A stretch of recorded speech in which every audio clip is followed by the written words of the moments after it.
ada kecenderungan bagaimana masyarakat adat itu dilihat sebagai sumber pengetahuan baru terkait dengan upaya untuk beradaptasi dan memitigasi situasi perubahan iklim. Nah, terus premis yang kedua ini juga penting ya, ada beberapa hal yang barangkali juga mungkin nanti bisa kita diskusikan bareng. Itu kalau yang pertama itu dari tahun 50-an itu ternyata terjadi pertambahan populasi dan kemudian menjadi lonjakan populasi yang luar biasa sehingga dia mendorong proses urbanisasi dari kota ke desa gitu. Nah, pada saat yang bersamaan juga ada melebarnya kesenjangan pembangunan di wilayah kota dan pedesaan, dan kemudian tantangan ini juga ditambah dengan kompleksitas bagaimana perubahan iklim itu memberi dampak-dampak tertentu bagi kehidupan kita gitu. Nah, ini yang terakhir nih yang rasanya juga masih dalam imajinasi dan persepsi kita tentang dunia gitu, bagaimana dampak-dampak yang dimunculkan dari pandemi virus corona 19 gitu. Nah, saya selanjutnya mungkin akan memperkenalkan secara selintas lalu ya masyarakat hukum adat Kasepuhan Cipta Gelar itu apa gitu, tapi mungkin nanti detailnya bisa dijelaskan secara lebih rinci oleh Kang Yoyo. Untuk berdasarkan catatan yang kami miliki, masyarakat Kasepuhan Cipta Gelar ini memulai tradisi ngalalakon ya, jadi kampung gedenya tuh masih menjalankan praktek nomadik atau berpindah lokasi itu secara reguler.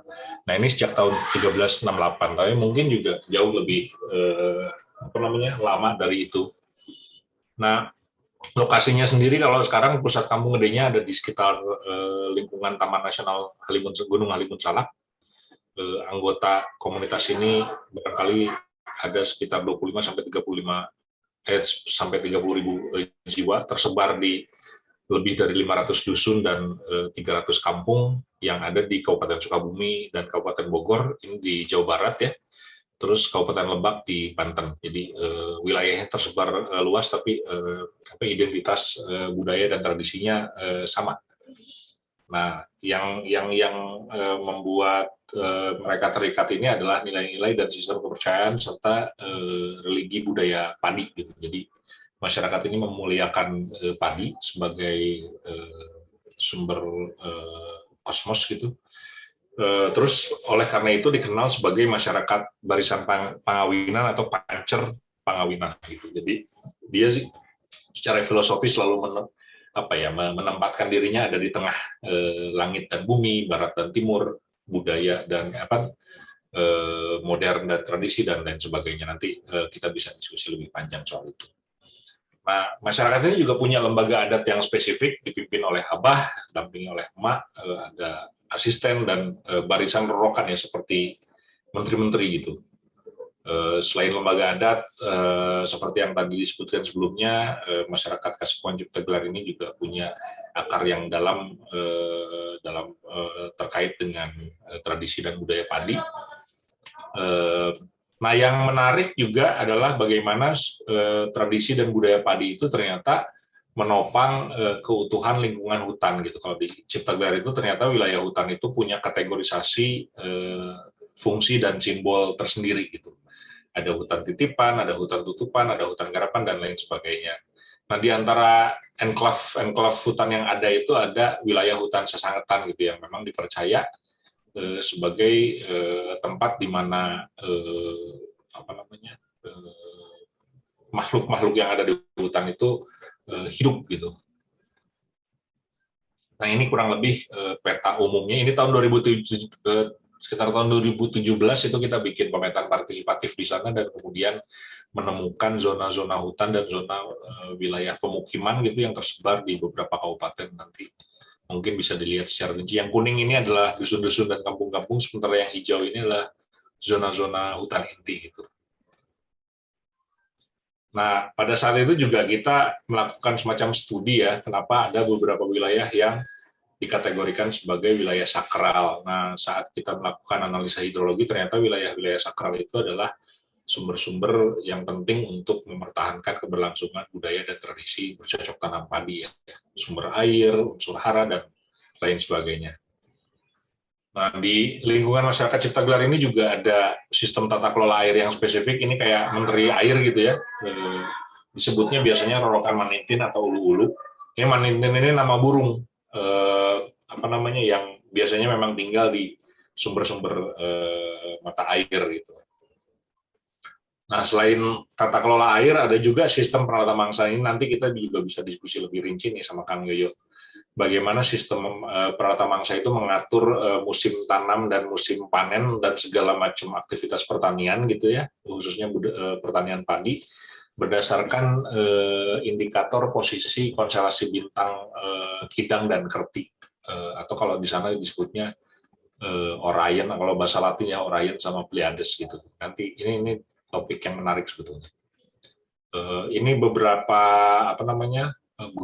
beberapa guidelines atau petunjuk ya siklus peralatan mangsa berdasarkan posisi bintang dan aktivitas-aktivitas pertanian tertentu yang dilakukan gitu dari mulai musim tanam sampai musim panen. Ini direkam oleh Pak Kusnaka pada tahun 92. Nah, ini nih yang menarik, mungkin juga ini bisa jadi bahan diskusi kita nih.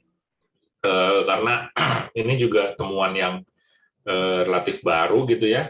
Jadi di dalam grafik ini teman-teman bisa lihat data hasil panen padi setiap tahun dari mulai 2008 sampai 2020. Ini kita kumpulkan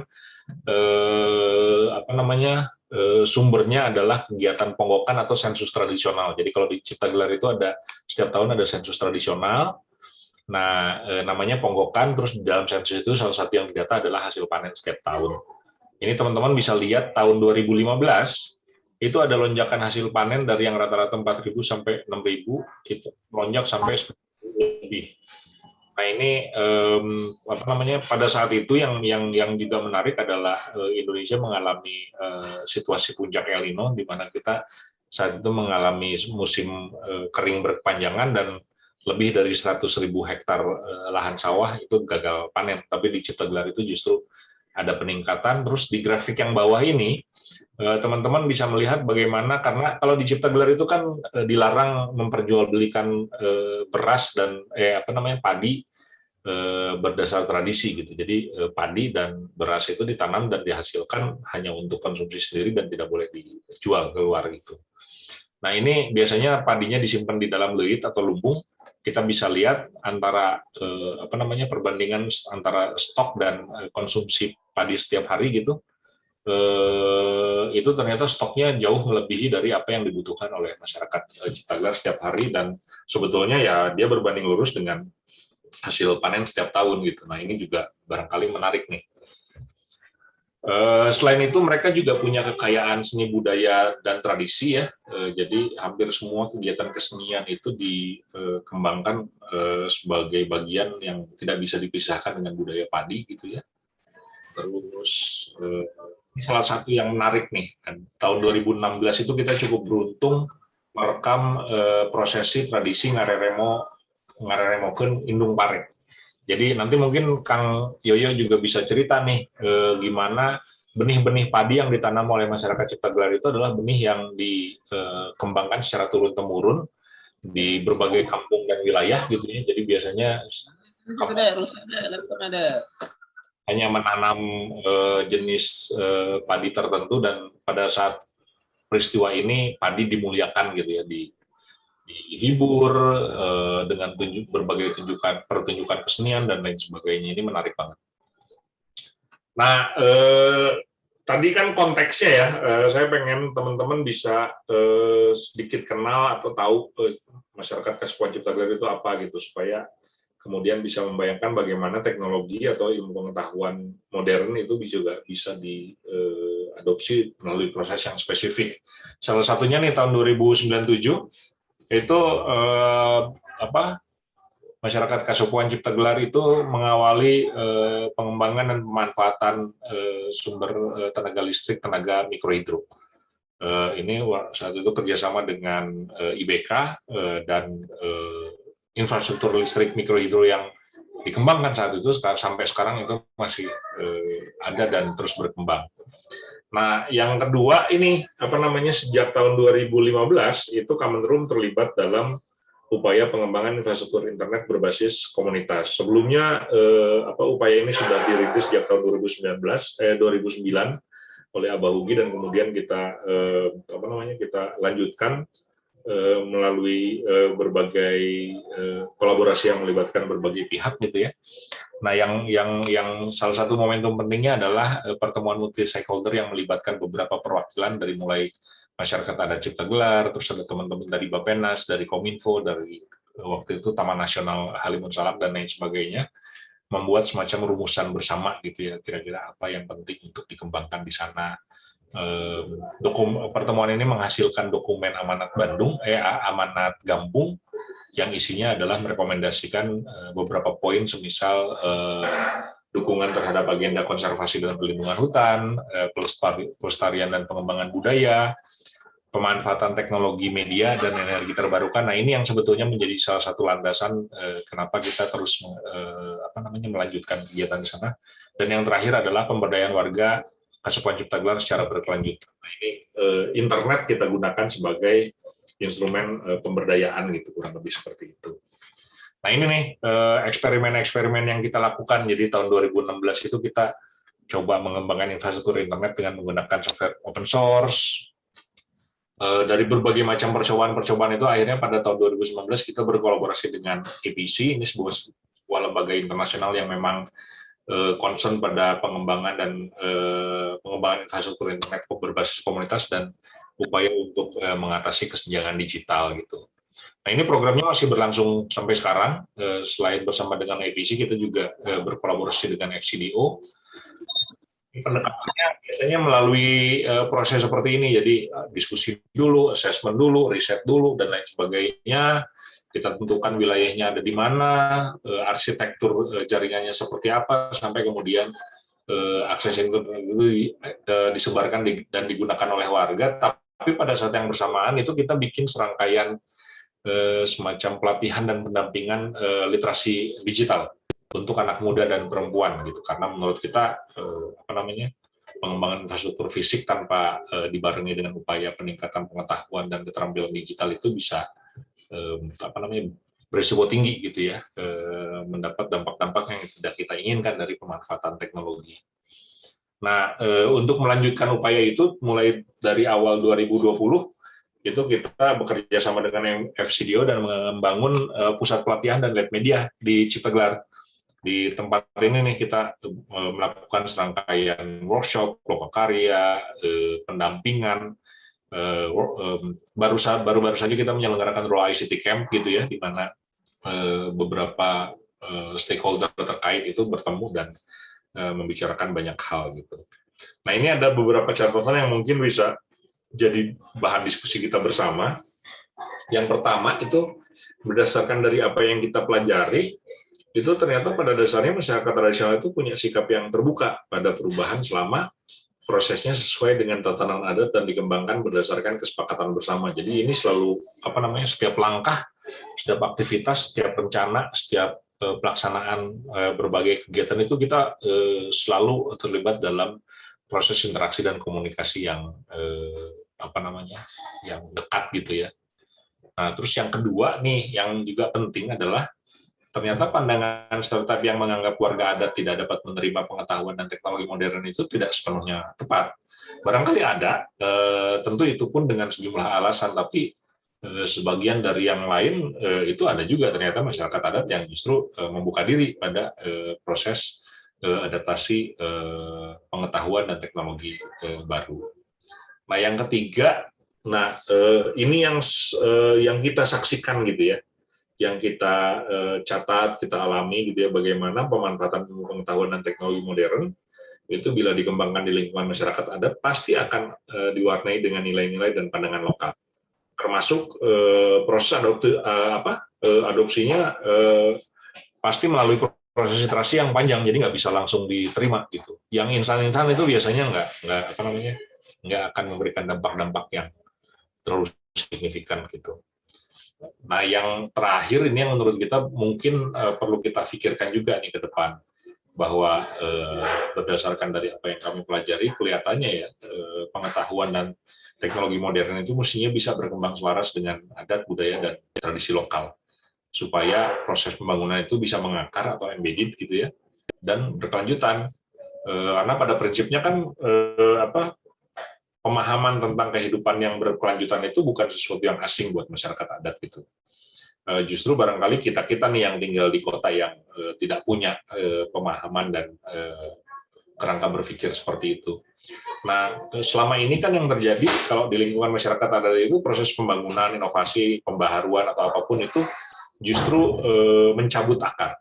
Jadi di masa lalu modernitas memandang gagasan kita tentang modernitas itu memandang tradisi itu sebagai sesuatu yang residual, nggak bisa digunakan, sisa-sisa peradaban masa lampau gitu ya. Tapi saat ini banyak orang yang mulai melihat bahwa pengetahuan dari masa lalu itu ternyata bisa menjadi sumber pengetahuan yang dapat melahirkan inovasi dan pembaharuan juga gitu.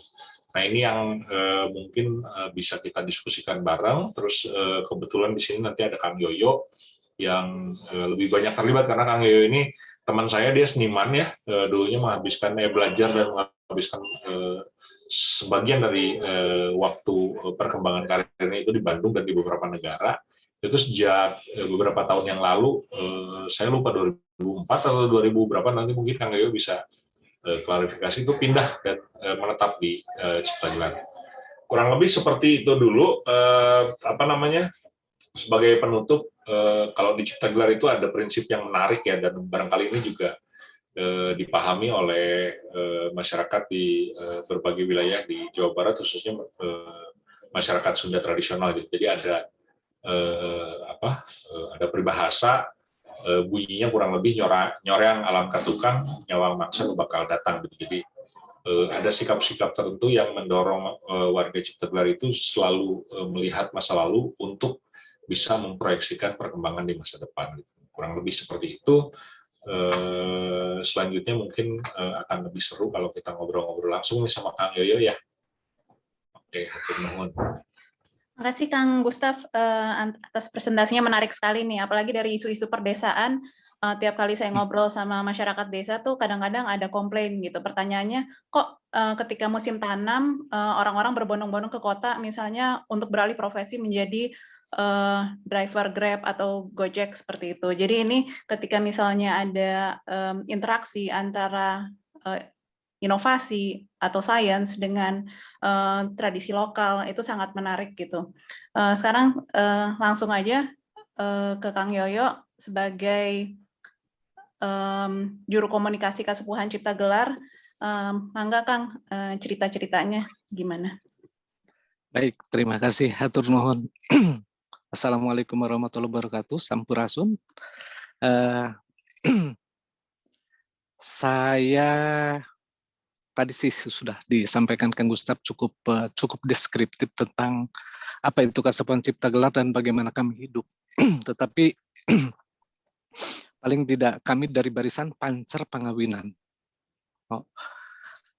Itu memiliki konsep kehidupan yang barangkali secara tatanan keadatan itu ada sedikit paradigma yang hari ini berkembang. Kalau bicara tentang masyarakat adat itu misalnya paradigmanya berada di atas gunung atau terpinggirkan, terisolasi, dan kemudian ketinggalan zaman, dan kemudian ortodok, ketinggalan informasi dan sebagainya. Hampir rata-rata paradigma tentang masyarakat adat yang berkembang hari ini, kira-kira masyarakat mengenalnya kalau tradisional itu harus seperti itu. Nah, ini ada yang barangkali karena saya jadi jambatan di Kasepuhan. Jambatan yang menjembatani dari luar ke dalam ataupun dari dalam keluar Kasepuhan. Makanya kemudian karena jambatan itu adalah yang mengkomunikasikan, sehingga kemudian saya harus melanjutkan tugas dari leluhur saya untuk menjadi juru komunikasi di Kasepuhan yang namanya Ciptagelar. Nah, Ciptagelar ini baru tahun 2001. Jadi 20 tahun yang lalu. Kasepuhan ini namanya Cipta Gelar. Yang sebelumnya namanya Cipta Rasa. Sebelumnya lagi namanya Linggarjati. Sebelumnya lagi namanya Sirna Rasa. Sebelumnya lagi Sirna Resmi. Sebelumnya lagi. Nah, kemudian kita cuma boleh menyebutkan kalau berbicara tentang sejarah Kasepuhan Cipta Gelar itu cuma sejak tahun 1368. Jadi di tahun 2021 ini Kasepuhan telah menjalani titipan dari leluhur itu selama 653 tahun yang lalu.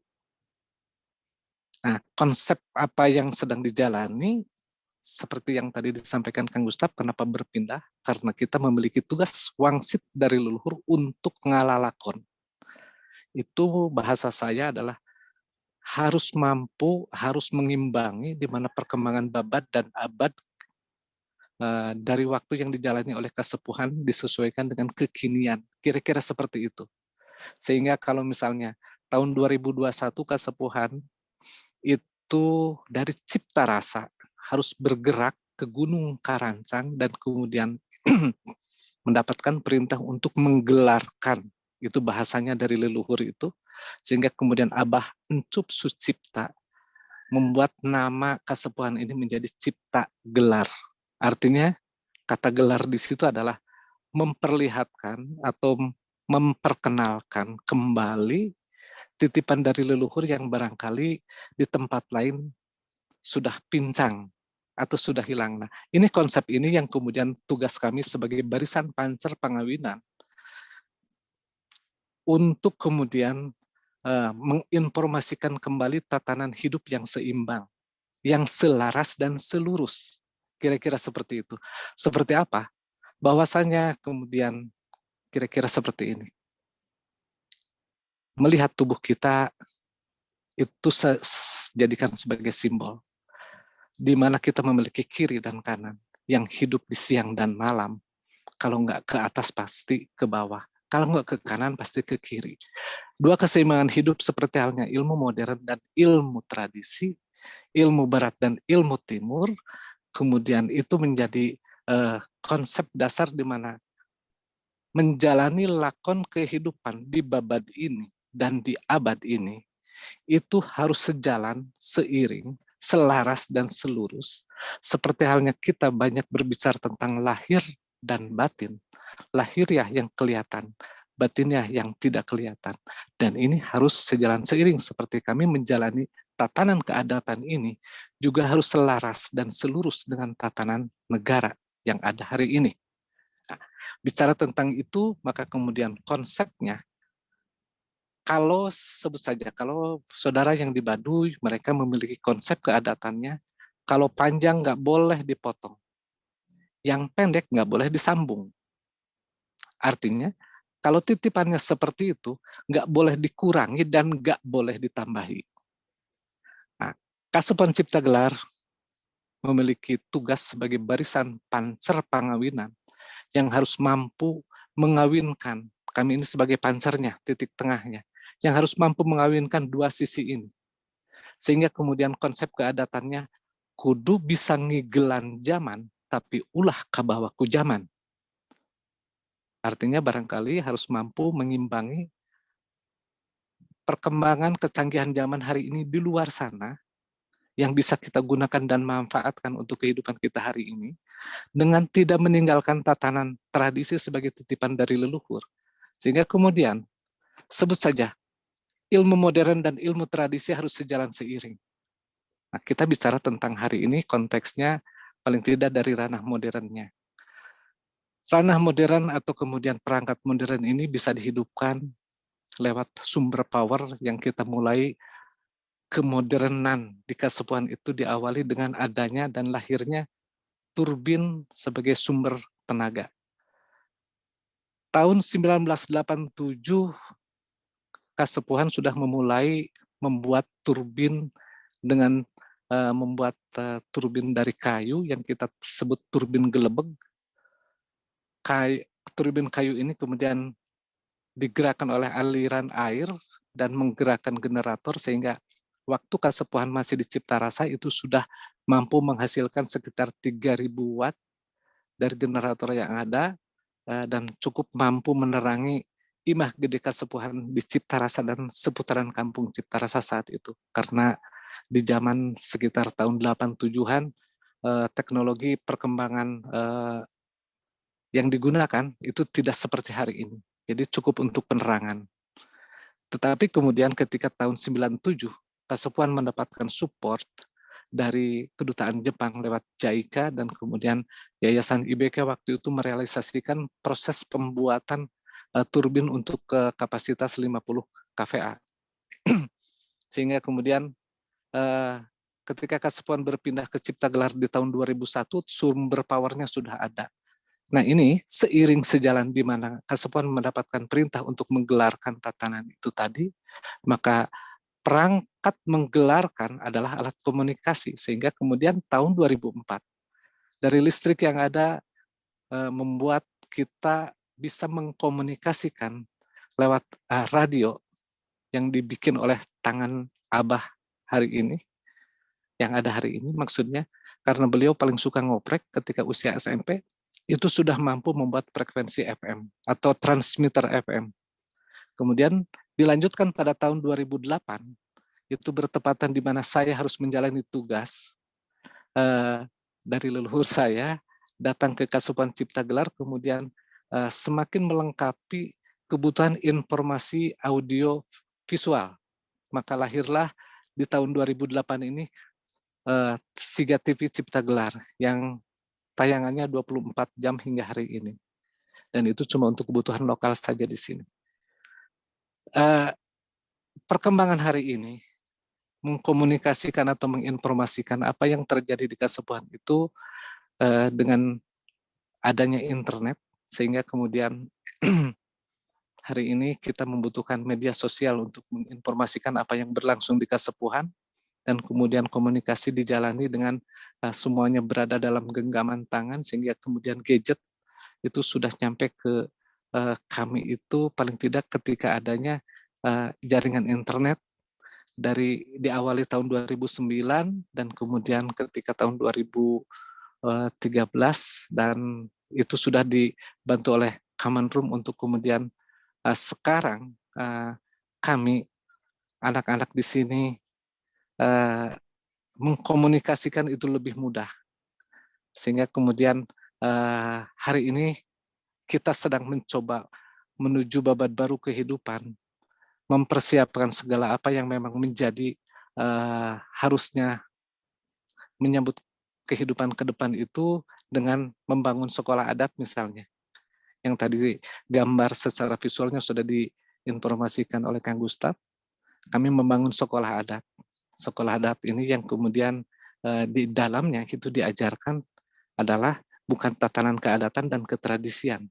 Kenapa tidak diajarkan yang seperti itu? Karena itu masih kita pegang dan masih kita jalani. Tetapi yang diajarkan adalah persiapan untuk menyongsong babak baru kehidupan ke depan, sehingga sekolah adat kami sangat futuristik. Pelajarannya adalah IT, pelajarannya adalah kemudian sistem jaringan, bagaimana cara kerja mikrotik, bagaimana kodifikasi, dan kemudian di dalamnya dilengkapi dengan perangkat bagaimana anak-anak yang sekolah di sana lulus itu memiliki skill dan life skill. Sehingga kemudian nanti ada pembelajaran bagaimana misalnya perbengkelan besi atau motor mobil, dan kemudian bengkel kayu, kemudian ada tata boga, tata busana, tata rias, yang seperti itu. Kemudian juga bahasa itu dilengkapi untuk kemudian menggelarkan tatanan leluhur itu akan semakin mudah kalau kita semakin memperlengkapi pengetahuannya untuk masa depan nanti. Nah, kira-kira seperti itu. Tetapi ngomong tradisi Kasepuhan yang berlangsung sejak lama, paling tidak ada 32 kegiatan adat dalam setiap tahunnya. Misalnya setiap malam purnama, itu artinya dalam 1 tahun itu 12 kali setiap malam purnama dilaksanakan. Seperti halnya itu baru berlangsung tadi malam purnama kalau di Kasepuhan. Memiliki ciri dan cara yang barangkali dalam hal menu makanannya pun itu jenis papais dan sebagainya, Lalu kemudian kalau bicara tentang argumentasi kenapa malam purnama harus dilaksanakan, karena bulan itu menjadi titik penting, titik poin di mana manusia hidup pasti nggak lepas dari yang namanya bulannya. Dan bulan itu suka datang ke ibu-ibu setiap bulannya. Nah, kira-kira seperti itu. Itu yang kemudian harus dibikinkan selamatannya. Apalagi ketika purnama. Ketika saat purnama bisa berbahaya. Ketika saat air laut bisa naik dan kemudian air kelapa bisa kering, dan kemudian juga orang yang hidup di dalam atau yang kena bulannya itu kadang-kadang ada cerita di mana bisa menaikkan apalah spirit yang lain. Tetapi di tanggal 13-nya itu yang kami laksanakan setiap bulannya juga memiliki argumentasi kenapa the 13 itu harus dibikinkan selamatan. Karena ada cerita, mungkin kalau dulu nonton film The 13 pasti di situ ada unsur-unsur berbahayanya, perubahannya manusia menjadi wolves atau serigala. Nah, itu mas sekilas dari yang seperti itu, sehingga kemudian Kasepuhan itu melaksanakan prosesi selamatan untuk setiap malam purnama berlangsung. Nuhun Kang, Kemudian ini punten dipotong. Jadi ini udah banyak pertanyaan. Jadi Akang bisa lanjut cerita sambil ngejawab pertanyaan-pertanyaan. Silahkan, lebih baik seperti itu. Okay. Karena sudah cukup tampaknya. Masih banyak pertanyaan nih rupanya, tapi sekalian ngejawab pertanyaan aja. Jadi salah satu pertanyaannya dari Ferdinand, beliau menanyakan tentang konsep smart village, jadi desa cerdas. Kemudian pertanyaannya adalah, sebenarnya tadi udah disampaikan juga sama Kang Yoyo bahwa dari tahun 87 itu udah ada inisiasi sendiri, kemudian ada IBK masuk, ada bantuan dari Jepang juga masuk gitu. Nah, Kang Yoyo bisa cerita nggak kira-kira definisi desa cerdas itu seperti apa, dan kemudian juga ada pertanyaan, apakah misalnya kan ketika internet masuk, banyak sekali kecemasan tentang nanti orang-orang kerjanya main Facebook doang dong, atau malah nari-nari lah di TikTok, terus nilai-nilai lokalnya hilang seperti itu. Jadi kira-kira dengan adanya internet masuk ke daerah Akang tuh seperti apa? Kemudian juga ada pertanyaan tentang pariwisata. Jadi di sini ada program Kementerian Pariwisata. Apakah terjadi juga di Kasepuhan? Jadi apakah misalnya jadi banyak orang asing masuk ke daerah sana? Kemudian ada dampak positifnya apa enggak? Kemudian apa dampak pandemi terhadap Kesepuhan, dan kemudian juga aspek globalisasi. Jadi kalau misalnya tadi udah cerita panjang lebar bahwa dari sisi tradisi nilai-nilainya itu tidak berubah, tapi karena selalu menjawab tantangan yang berkembang, jadi muncul ada internet, kemudian juga ada listrik seperti itu. Nah, itu kira-kira nilai-nilainya tradisinya seperti apa? Ya. Kalau bahasa mungkin yang disebut smart village itu bahasa dari pemerintah. Tetapi kalau kami memang ada dasar keilmuan yang kemudian menjadi dasarnya seperti ini. Lamun teu nyaho kudu nyaho. Tapi lamun geus nyaho ulah nyaho. Lamun teu bisa kudu bisa. Tapi lamun geus bisa ulah bisa. Nah, itu artinya ketika kita nggak tahu, harus tahu apapun. Tetapi harus sadar. Nanti kalau sudah tahu katanya jangan tahu, itu menjadi poin penting. Dan kalau nggak bisa, apapun, kalau ingin bisa, harus bisa. Kalau nggak bisa, harus bisa apapun. Artinya kita harus dituntut untuk belajar apapun, untuk membekali diri menjadi bahasa sekarang, jadi skill dan life skill. Kira-kira seperti itu. Tetapi, itu ada bahasa lamun geus nyaho ulah nyaho. Lamun geus bisa, ulah bisa. Artinya itu dikembalikan lagi. Ketika kita, supaya kita tidak nyanyahoanan jeung ngabibisan. Artinya tidak sok tahu dan sok bisa. Harus dibalikin lagi, kita ini barisan apa. Nah, paling tidak kan kalau di kami di sini, bisa dikategorikan ada 7 barisan yang berbeda tugas antar satu dengan yang lainnya. Nah, hak kita ada di mana? Tugas kita dilahirkan ini sebagai barisan apa? Nah, nanti jangan sok tahu dan sok bisanya mungkin ranahnya ke sana. Tetapi untuk keseimbangan kekinian, ya kalau berbicara tentang apa yang sedang diajarkan kami hari ini itu sangat global, artinya sangat sangat bisa mudah-mudahan masuk ke ranah manapun dengan teknologi yang diajarkan yang karena itu tidak menjadi bagian dari ketradisian. Tetapi secara tonggaknya memang sudah dipersiapkan. Sehingga lahirnya internet hari ini tidak memberikan ketakutan bagi kami akan terjadi apapun. Walaupun anak-anak setiap bangun pagi pasti yang dicari adalah HP-nya. Dan kemudian anak-anak kecil sudah main game online. Kemudian ada kekhawatiran itu nanti anak-anak nanti terinfluence dan kemudian macam-macam dan sebagainya. Ada yang membuat kami tenang sekali. Selain juga kesepuhan secara teknis, misalnya memberikan portal-portal untuk karena kita jaringan WiFi kita ini lebih lokal, jadi dipasang portal-portal kalau anak-anak ini nyasar ke bagian yang adult atau yang kemudian ngaco atau apalah gitu bisa membuat mereka jadi berbeda pemikirannya maksudnya. Kami pun memiliki yang namanya hukum adat. Itu yang membuat semakin tenang. Hukum adat kami tidak pernah diputuskan oleh kasepuhan, dalam hal ini Abah, dan juga tidak pernah diputuskan oleh para petinggi kasepuhan atau para baiskolot, para rorokan. Nggak pernah memberikan hukuman apapun. Jadi hukum adat kami tidak pernah diputuskan oleh person, oleh subjek, tidak pernah. Tetapi hukum adat ada dalam diri setiap orang yang ketika dia keluar dari trek keadatan, maka hukuman itu akan berlaku. Dan yang menghukum adalah yang membuat dia lahir ke bumi. Nah itu para leluhurnya nanti akan memberikan peringatan supaya tidak keluar dari trek keadatannya. Nah itu salah satunya yang membuat kami tenang. Tetapi dampak internet hari ini ketika anak-anak update status atau saudara-saudara kita, bahkan kami di sini, saya yang punya salah satunya legitimasi untuk kemudian di Facebook, di YouTube, kemudian di website kita, itu membuat dampak orang beranggapan tentang Cipta Gelar sebagai tempat pariwisata.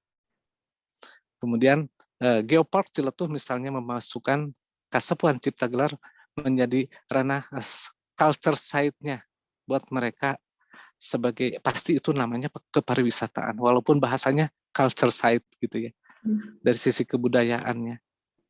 Dampaknya adalah banyak dikunjungi orang-orang menganggap kita tempat pariwisata. Saya kebagian jaga portal lagi. Siapapun yang datang ke tempat kami, itu mereka harus tahu bahwa kami bukan tempat pariwisata. Kami adalah masyarakat yang sedang menjalankan titipan dari leluhur. Tetapi saat ini, setiap yang datang itu welcome. Karena kami sedang menggelarkan sesuatu yang barangkali ketika mereka turun dari Kasepuhan bisa mendapatkan sesuatu yang mereka akan jalani dalam kehidupan, dalam proses penyeimbangan tadi. Nah, yang seperti apa itu ranahnya banyak. Tapi paling tidak konsep dasarnya bahwa datanglah ke Kasepuhan Cipta Gelar, tetapi jangan pernah berwisata. Tapi kenali apa itu tatanan keadatan dan ketradisian yang hari ini banyak orang beranggapan bahwa tradisi itu kolot dan ortodok. Nah, ini kemudian barangkali bisa menginformasikan hal lain tentang pengenalan siapa masyarakat adat yang sedang memegang titipan sehingga yang tidak boleh diganggu misalnya atau terganggu seperti saudara yang di Baduy. Itu sebetulnya dengan mengenali mereka, dengan melalui saudara-saudara yang sedang memegang titipan keadatan yang lainnya, itu hampir rata-rata tugas dan titipannya sudah saklek dari sananya. Tetapi Kasepuhan Cipta Gelar dalam hal ini memiliki tugas sebagai barisan pancer pangawinan. Itu yang kemudian membuat sesuatu yang sedikit berbeda untuk mengawinkan dua ranah, tapi juga memberikan informasi yang barangkali mudah-mudahan bermanfaat ke depan dari Kasepuhan. Nah, seperti itu dulu sambil jalan. Silahkan Mbak Putri. Kalau pengaruh ini COVID? Oh, COVID di mana ada COVID, di sini nggak ada. Oh, nggak ada sama sekali. Kita nggak butuh. Bukan itu, tetapi juga misalnya informasi tentang COVID di Kasepuhan atau dampak dari COVID di Kasepuhan itu nggak ada yang terdampak. Kita di zona hijau 100% kita bisa melakukan aktivitas dengan tanpa gangguan karena kita melaksanakan secara internal. Kalau misalnya yang disebut dampak adalah terdampak karena sakit, kalau sakit mah kita maklumi apa di sini yang sakit itu pasti ada sebabnya. Karena sakit itu adalah dampak. Seperti halnya kami melihat COVID-19 ini terjadi itu karena akibat. Pasti ada sebabnya. Nah, ini dongengnya pasti akan berbeda ketika ngomong COVID di kami dengan di tempat lain. Karena dampak ini sebab yang kemudian kita harus urus supaya tidak berdampak. Nah, kira-kira seperti itu. Kami mengurus yang ininya. Sehingga kemudian ketika ini berlangsung, itu tidak terjadi. Tidak pernah ada terdampak oleh corona hari ini. Karena kami mengurus bagian yang ininya. Jadi ada prosesi-prosesi di mana kemudian yang dijalani dari tahun ke tahun, dari setiap waktunya ada misalnya salah satu contohnya ada prosesi prah-prahan, itu pajeg sapar pelaksanaannya, di mana prosesi itu kita sebut sebagai updating firewall untuk mengamankan serangan dunia maya. Nah, kira-kira seperti itu. Ada pertanyaan tentang ini nih, tentang pasangan. Apakah perkawinan harus sesama orang Kasepuhan? Kayak di Baduy kan ketika dia menikah dengan orang non-Baduy, harus dari Baduy dalam ke Baduy luar. Nah, apakah ada nilai-nilai seperti itu juga atau enggak, Kang? Jadi ngomong kawin nih. Ini pertanyaannya emang, tapi kan itu bagian dari tradisi juga kan untuk salah satu yang jelas, cara. Kalau perkawinan itu harus berbeda pasangan, yang satu laki-laki dan satu perempuan. Soal jodoh itu sudah Tuhan yang ngaturnya. Kalau misalnya mereka jodohnya memang ada di dalam sini, karena nggak pernah kemana-mana, itu wajar. Itu biasanya terjadi di antara sini. Tetapi juga tidak sedikit yang menikah dengan saudara-saudara yang dari Bandung, dari Jakarta gitu. Itu jodohnya. Jodoh, pati, bagja, cilaka. Katanya itu sudah ada yang ngatur dari Allah Subhanahu wa Ta'ala. Kira-kira seperti itu sih. Kalau mau nyari jodoh di Cipta Gelar atau main saja ke sini. Kali ada jodohnya. Nah, sekarang saya ngundang Kang Gustaf untuk menjawab juga pertanyaan tentang Smart Village. Jadi ada pertanyaan di chat tentang Smart Village.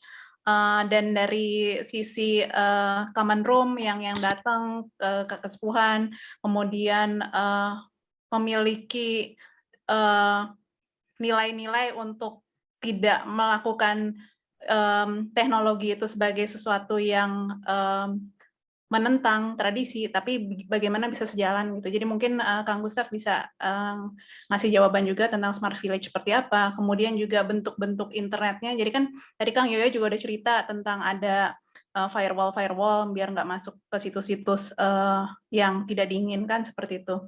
Nah, kalau dari sisi desainnya, kemudian juga pelibatan masyarakatnya seperti apa, Kang? Kalau terkait dengan Smart Village sebagai sebuah istilah atau terminologi gitu ya, kita sebetulnya agak hati-hati, terutama di sisi pemanfaatan dan memaknai apa itu Smart Village. Namun dalam kerangka pemikiran yang lebih sederhana, kita tuh selalu membayangkan bahwa apa yang kita sebut atau kita maknai sebagai Smart Village itu common room apa? Oh, itu orangnya ya?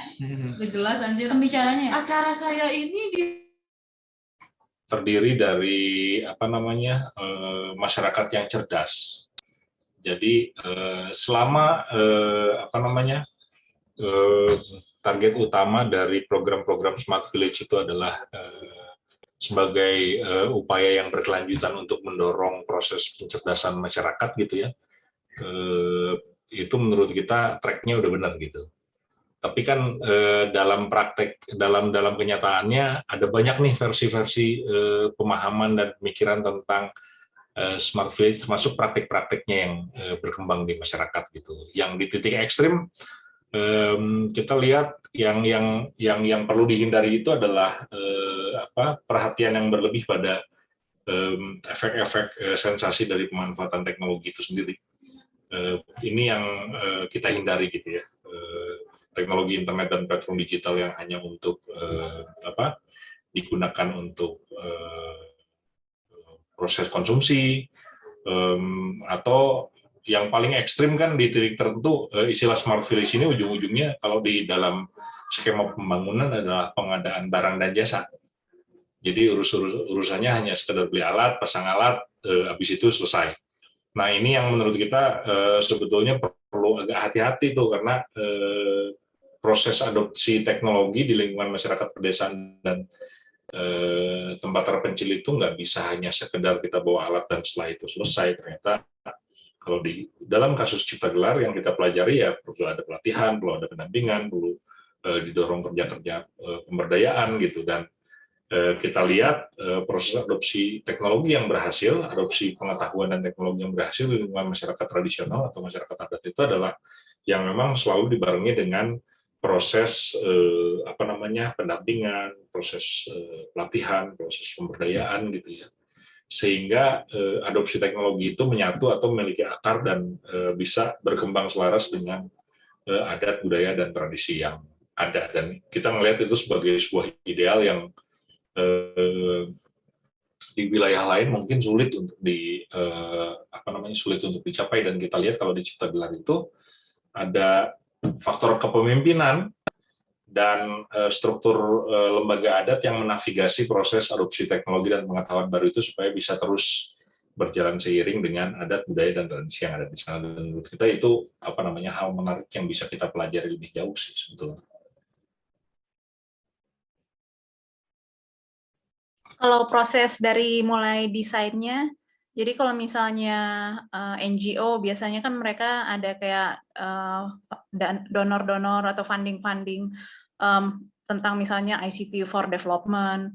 Jadi ini kalau misalnya dari desain internetnya sendiri itu lebih ke arah diskusi dari Kang Yoyo misalnya, karena saya ngelihat kayak Kasepuhan itu udah memiliki koneksi yang cukup baik dengan lembaga-lembaga lain. Jadi udah ada sejarah IBK, kemudian juga udah ada dari asing juga masuk gitu. Nah, ketika misalnya ada desain itu lebih dari kayak kalau istilah-istilah partisipatif itu apakah lebih top down atau bottom up seperti itu proses interaksinya seperti apa tuh, Kang? Saya coba sekalian liatin dokumentasi proses bagaimana kita menginisiasi infrastruktur internet berbasis komunitas di Cipta Gelar ya.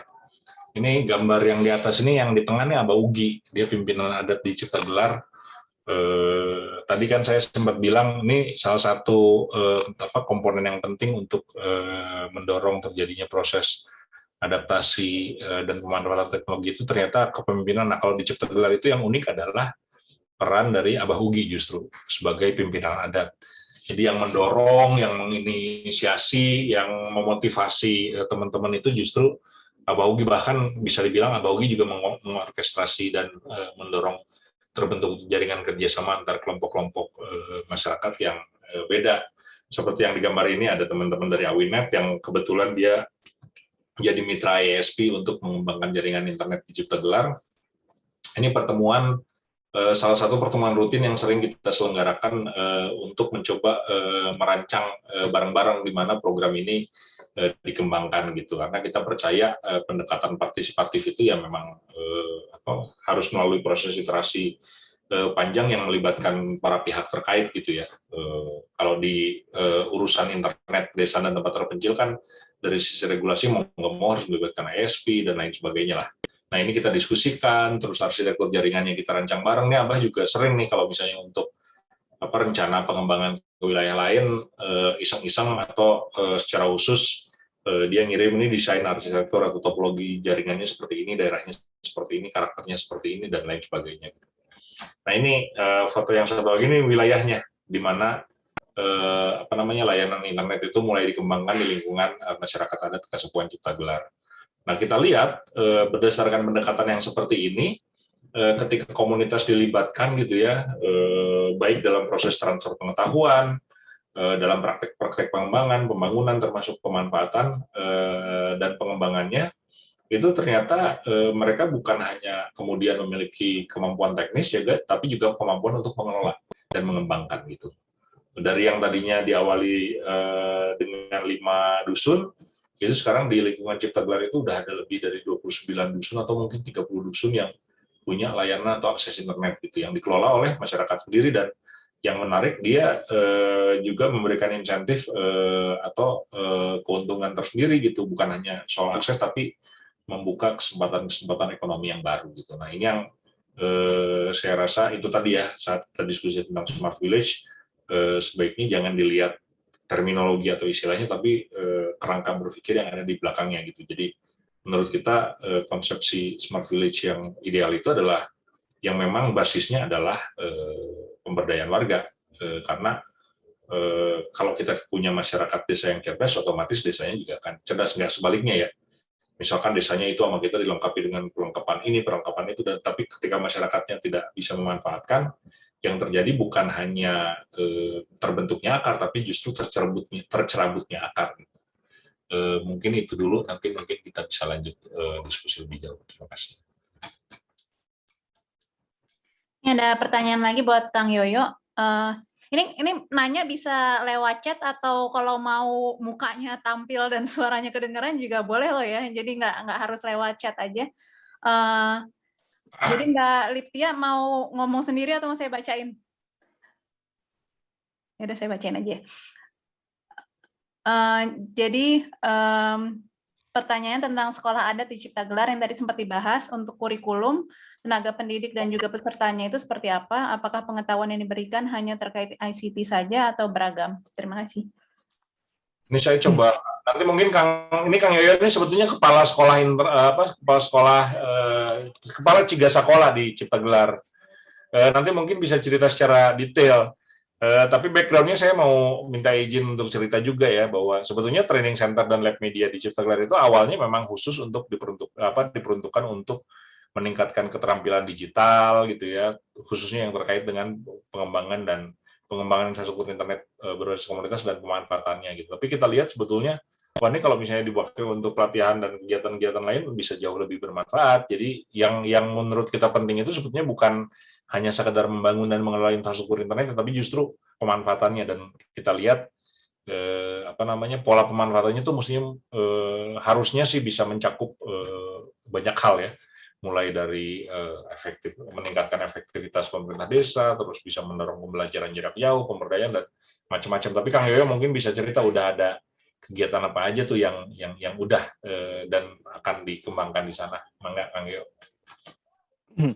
Ya, karena Cigasakola, ini namanya Cigasakola. Cigasakola ini karena baru selesai di tahun 2020, pas bertepatan dengan di mana pandemi ini ada, sehingga optimalisasi kerja untuk sesekolahan atau sasakolahan ini itu agak terganggu. Walaupun memang dalam rancangannya kami ini ada memang yang secara reguler untuk mengajarkan kepada anak-anak di sini, tetapi juga tidak seperti halnya sekolah umum, tapi lebih ke semacam pembekalan. Kalau misalnya mereka anak-anak yang tertarik untuk perbengkelan atau misalnya bengkel besi, bengkel motor mobil atau kemudian kayu, bahkan turbin dan sebagainya, itu bisa secara sangat situasional itu dilaksanakan, dan apalagi ketika si ahlinya datang ke Kasepuhan. Jadi itu yang mengajarkan knowledge sharing-nya nanti bisa di sana. Atau misalnya seperti halnya ketika memang itu dirancang, seperti Kang Gustaf ini merancang beberapa kegiatan yang berlangsung untuk pendidikan di Kasepuhan. Misalnya yang terakhir kemarin itu adalah seperti halnya pembelajaran bagaimana anak-anak bisa membuat kemasan-kemasan informasi lewat handphone atau kemudian kamera yang mereka miliki untuk misalnya buat podcast atau audio ataupun video yang seperti itu tuh. Atau juga ketika ada anak yang tertarik, misalnya untuk pembelajaran bagaimana cara kerja sambungan, jaringan, menyambungkan dari satu alat ke alat yang lain, lalu bagaimana cara kerja codingnya dan sebagainya, pun itu akan diajarkan.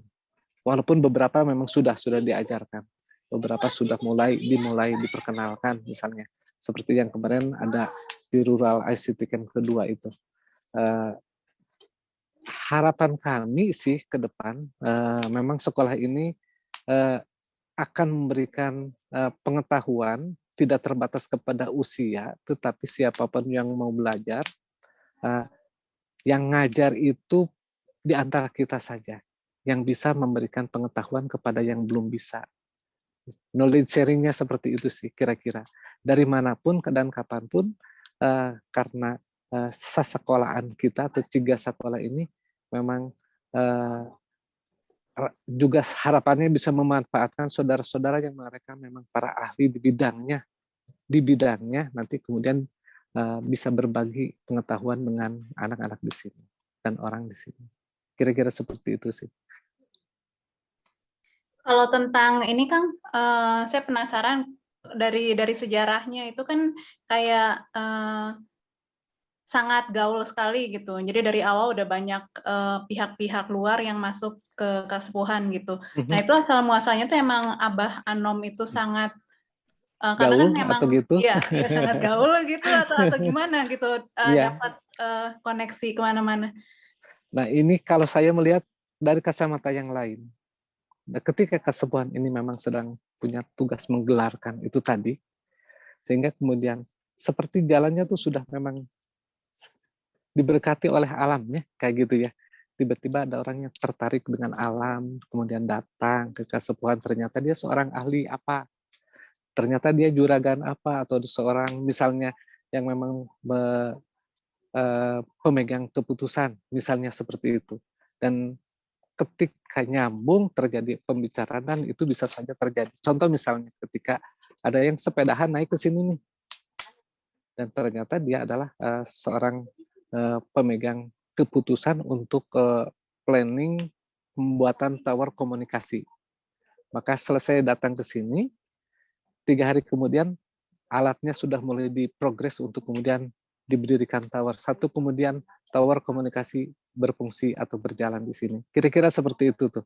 Dan ketika misalnya ada IBK, Ibu Tri Mumpuni itu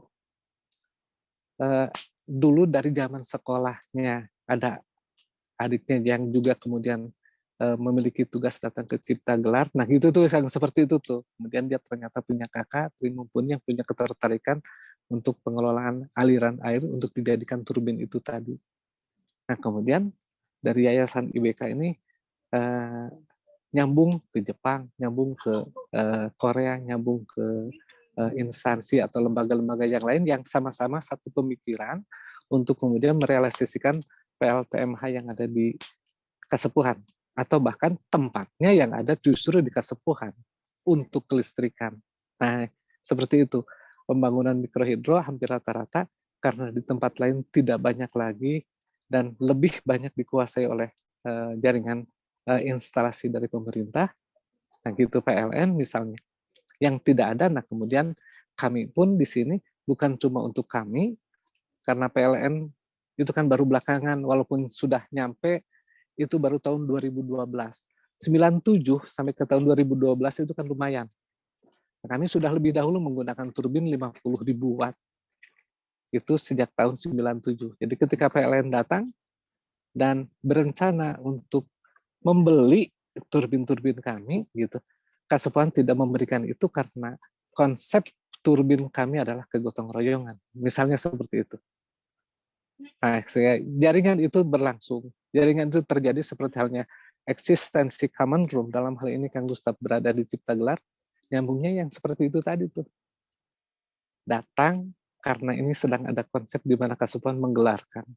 Dan para ahli di bidangnya masing-masing nanti akan datang dan akan semakin lengkap untuk sama-sama menjadi kepanjangan tangan dari kesepuhan, menggelarkan tatanan leluhur.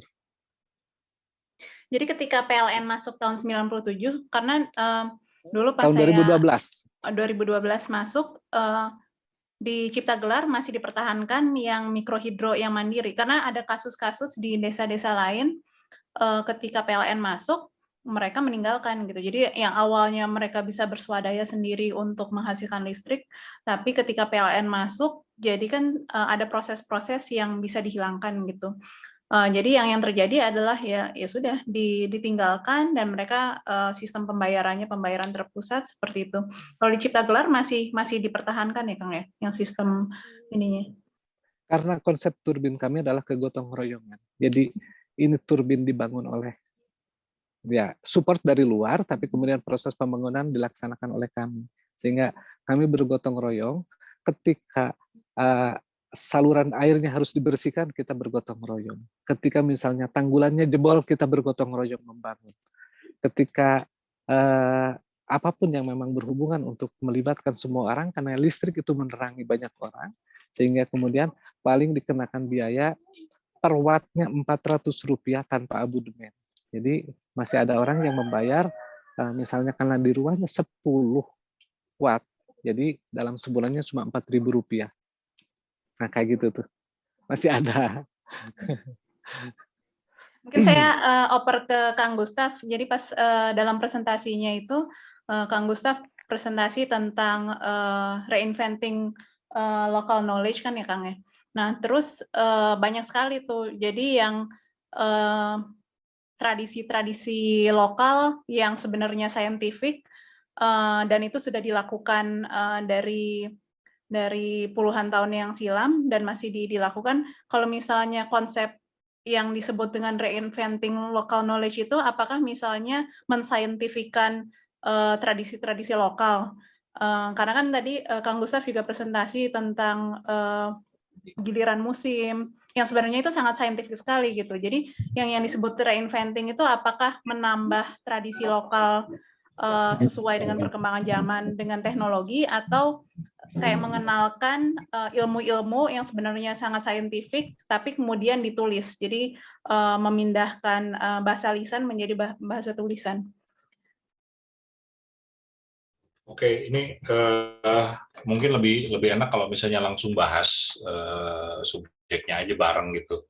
Nanti juga Kang Yoyo mungkin bisa cerita ini apa namanya yang kita maknai sebagai reinventing local knowledge itu sebetulnya ya bagaimana melalui pemanfaatan teknologi dan platform digital itu kita terlibat dalam kerja-kerja temu kenali kembali pengetahuan lokal yang barangkali bisa memiliki daya manfaat atau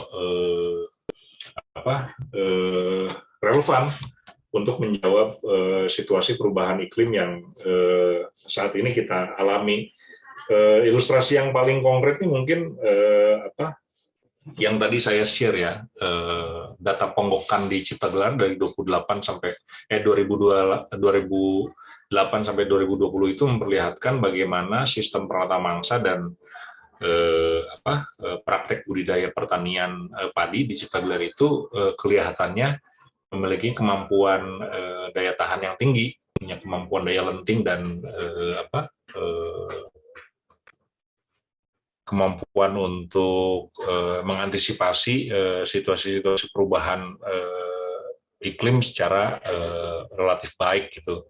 Hal ini ya terlihat dari bagaimana hasil panen padi yang dihasilkan setiap tahun itu selalu meningkat secara konsisten, terus tersedianya stok atau cadangan pangan yang bisa digunakan oleh warga kapan saja. Termasuk juga praktek-praktek lain yang kelihatannya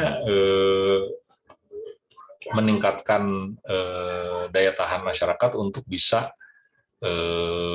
berhadapan dengan situasi zaman. Jadi kurang lebih seperti yang tadi di awal disampaikan juga, bahwa saat ini ya seluruh dunia sebetulnya menaruh perhatian pada komunitas masyarakat adat, karena dalam banyak kasus meskipun jumlahnya tidak banyak, tapi masyarakat adat di seluruh dunia itu sebetulnya memberikan kontribusi penting tuh untuk memperkaya bangunan pengetahuan kita terkait dengan proses adaptasi dan mitigasi perubahan iklim gitu.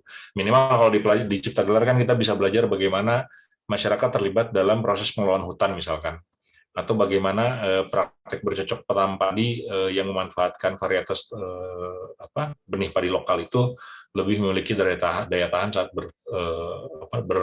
berurusan dengan situasi-situasi perubahan iklim. Dan meskipun pada prakteknya sangat lokal, sangat tradisional, tapi kalau dipelajari ya seperti yang kami diskusikan dengan Pak almarhum Pak Suharja ya, dia dari astronomi ITB gitu, kebetulan waktu itu kita ajak untuk berkunjung ke Cipta Gelar dan melihat bagaimana praktek atau siklus pertanian Pranata Mangsa dikembangkan di sana. Dan kita sangat yakin sebetulnya pengetahuan tradisional ini bisa menjadi sumber pengetahuan baru dan memperkaya bangunan pengetahuan kita dan menjadi basis inovasi ya ke depan gitu. Barangkali itu dulu.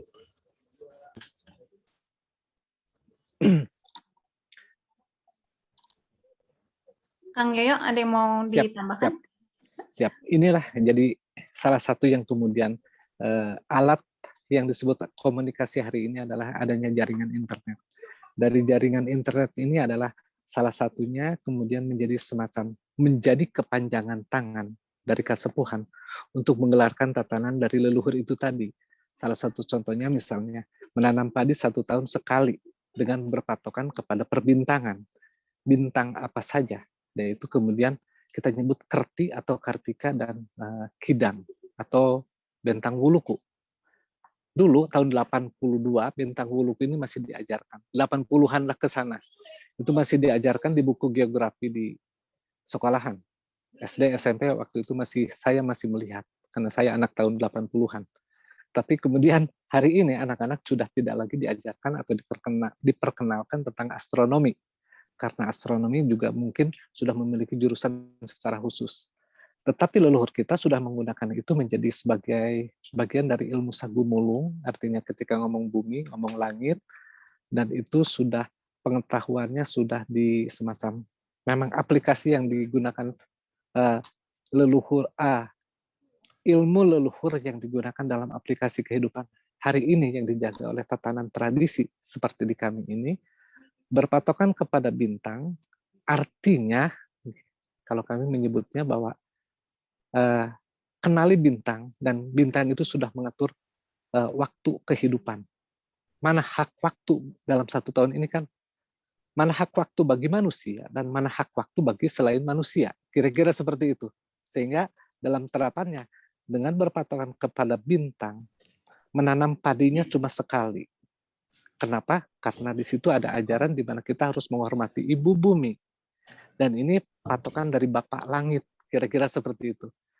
1 tahun itu cuma 6 bulan yang kita gunakan untuk kebutuhan manusia. Dan sisanya, bumi ini diistirahatkan dan sekaligus juga memberikan waktu kepada kehidupan yang lain untuk berkembang biak. Nah, itu patokannya adalah bintang. Sehingga dalam hal ini, Kasepuhan tidak memposisikan para binatang seperti tikus, wereng, belalang, ataupun yang disebut dengan istilah hama hari ini, itu sebagai hama. Mereka adalah kehidupan yang harus menjadi pendamping hidupnya manusia. Jadi mereka harus eksis dan harus diberi kesempatan untuk hidup. Nah, waktu hidup mereka itu adalah sudah diatur oleh namanya bintang itu tadi. Sehingga kemudian mereka berkembang biak dan kemudian tidak ada istilah membasmi, membunuh kehidupan yang jelas-jelas bukan hak kita, dan kemudian mengintimidasi mereka, tetapi memposisikan kehidupan ini atau yang hidup di seputaran kita seperti tikus, kecoa, semut yang selalu datang ke rumah setiap orang. Kalau di rumah kita menyebutnya sebagai keluarga. Jadi bukan hama. Dan itu mereka karena satu rumah, satu atap, disebutnya keluarga, sehingga tidak ada istilah bunuh-bunuhan bagi tikus yang ada di dalam rumah atau para semut atau para kecoa. Mereka harus hidup berdampingan dengan kita. Nah, inilah seperti ini misalnya yang internet ini digunakan sebagai bagian dari kepanjangan tangan untuk menggelarkan tatanan itu tadi. Atau misalnya padi, kenapa padi cuma titipan leluhur yang harus kita tanam? Karena varietas padi yang pernah dilakukan penelitiannya oleh Profesor Kusnaka di Miharja, antropolog UNPAD, beliau saja sudah menemukan 167 varietas padi lokal. Itu di tahun 1986. Itu sudah menemukan seperti itu. Kalau sekarang dilakukan lagi penelitian, nampaknya bisa berkembang lebih banyak lagi dari jumlah varietas yang ada. Nah, mengenali jumlah padi, tatanannya, cara mengurus, sehingga kemudian hasilnya tidak boleh diperjualbelikan, tetapi harus kita simpan di lumbung. Tidak boleh diperjualbelikan karena untuk bekal hidup. Ini yang harus sedang kita gelarkan. Apakah itu bekal hidup cuma untuk manusia? Bukan. Karena kehidupan itu tidak cuma manusia. Kita hidup misalnya dengan kucing, dengan anjing, dengan ayam, dengan semut, dengan tikus. Mereka pun butuh hidup.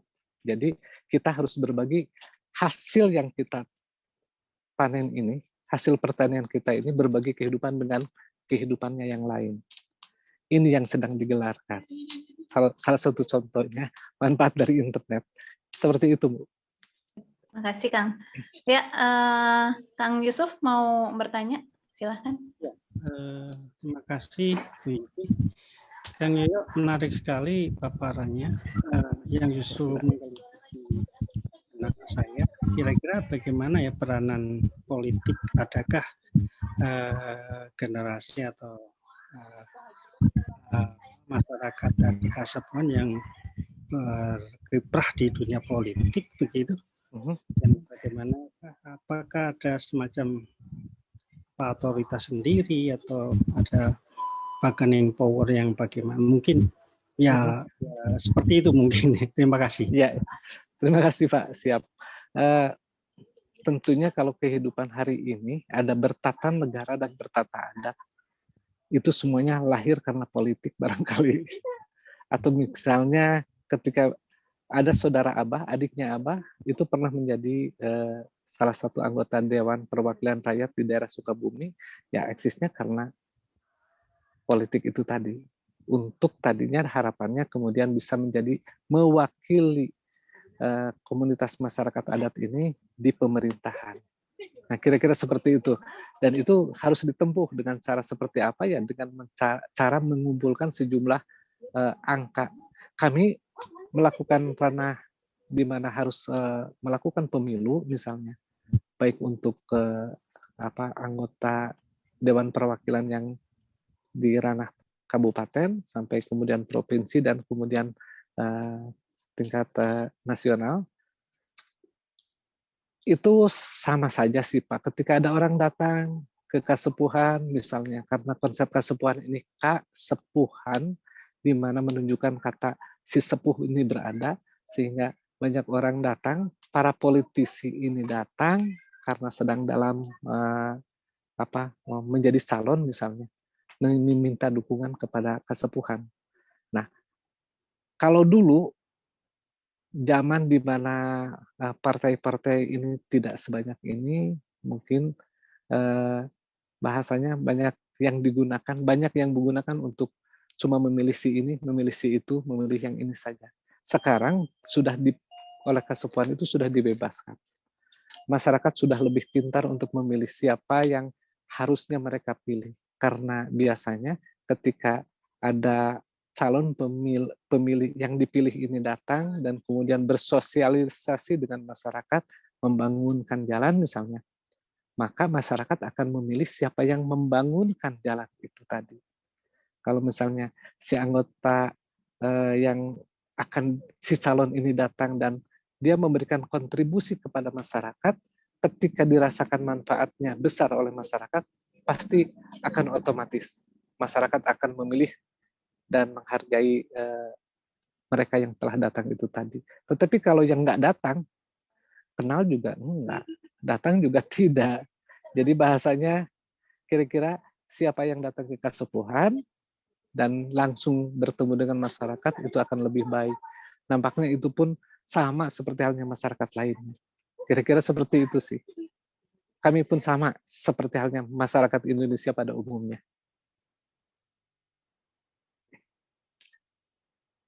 Mangga Bu, dilanjut Bu. Matur nuwun. Sami-sami Pak Yusuf, mangga. Ada yang mau nanya lagi nggak? Ini kayaknya dari tadi saya yang nanya terus.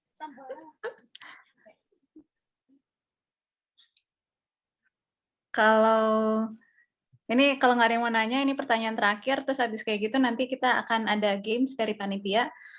Kalau saya penasaran sih Kang. Jadi kalau misalnya ngelihat kayak desa-desa itu banyak yang sekarang tuh menyusut karena trennya adalah perkotaan itu selalu meningkat. Nah, saya penasaran sebenarnya di Ciptagelar sendiri itu apakah masyarakatnya banyak atau kira-kira meningkat atau menurun gitu? Apakah masyarakatnya banyak yang keluar atau ya karena nikah sama ya dari luar terus masuk ke dalam jadinya ya sama-sama aja gitu. Kalau kehidupan itu bergulir ya Bu, kadang naik, kadang turun. Kami yang lahir-lahir, yang mati-mati. Jadi tetap saja kalau kehidupan itu seperti itu. Tetapi ketika misalnya kehidupan hari ini yang bersandingan dengan kehidupan modern, banyak anak-anak yang justru diberi kesempatan. Selama mereka belum menikah, silahkan keluar. Cari pengetahuan, cari keilmuan, supaya menjadi bekal hidup yang sebanyak-banyaknya. Jadi mereka berkesempatan untuk mengenal dunia luar sebelum mereka berpasangan. Karena kalau sudah menikah, sudah berpasangan, mereka harus mengurus dan melanjutkan kehidupan, yaitu dengan cara bertani itu tadi. Karena konsep tani adalah konsep kehidupan. Nah, konsep tani itu kehidupan. Jadi ketika mereka menikah, mereka nggak akan bisa lagi sebebas seperti halnya ketika mereka masih lajang. Kayak gitu. Jadi kesempatan untuk mereka mencari ilmu sebanyak-banyaknya. Tetapi ketika kembali misalnya, dulu ketika di kota rambutnya diwarna-warni misalnya gitu ya, datang ke kampung, dan apalagi harus ke Imah Gede Kasepuhan, mereka harus menutup kepalanya dengan ikat kepala seperti ini bagi yang laki-laki. Yang perempuan menggunakan kain penutup atau sarung atau sinjang bagian bawahnya. Dan itu mereka datang ke kampung, itu balik lagi ke asalnya. Kayak gitu. Jadi selain memang kami tidak pernah khawatir dengan itu, juga ada konsep yang memang sudah dipersiapkan oleh para bali sekolah dan para leluhur itu tadi untuk memberikan kesempatan mendapatkan pengalaman sebanyak-banyaknya hidup di luar. Nanti akhirnya akan dipakai di kampung. Kira-kira seperti itu sih. Terima kasih banyak. Ini juga yang masih bertahan di sini keren banget.